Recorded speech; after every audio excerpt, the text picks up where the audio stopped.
siap untuk mendampingi program-program Bapak Bupati untuk terus menselaraskan dengan program Pak Bupati, tentunya juga program-program dari provinsi yang harus kami dampingi melalui sosialisasi dan menyampaikan aspirasi-aspirasi masyarakat di Aceh Barat tentunya, agar pendampingan ini lebih bisa mengayomi lagi ibu-ibu rumah tangga yang tadinya keterbatasan dari segi pendidikan dan pangan.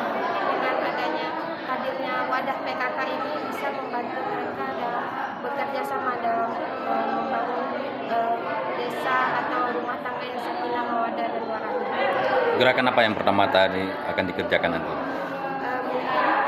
Dari segi ketahanan pangan bisa diperhatikan melalui seperti Bapak Bupati bilang tadi, di setiap rumah ada kebunan sedikit, bisa membantu perekonomian ibu-ibu yang ada di desa atau di daerah. Jadi ibu-ibu apabila ya cuma ada biaya di rumah tangganya 20.000, bisa diolah bahan pokoknya, bisa terbantu karena udah ada kebun di samping rumah, jadi hanya perlu beli minyak goreng atau telur atau ikan.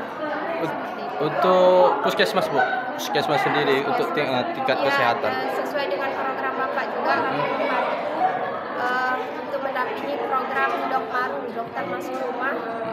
Sudah ada juga sebelum pengukuhan kami lakukan, kami jemput pasien yang jarang pergi ke rumah sakit di daerah terpencil, ibu-ibu yang susah untuk melakukan USG, sudah lama tidak USG, kami lakukan pendampingan bersama Bapak Camat untuk mengunjungi dan membawa USG-nya ke daerah terpencil tersebut untuk melakukan USG kepada ibu hamil.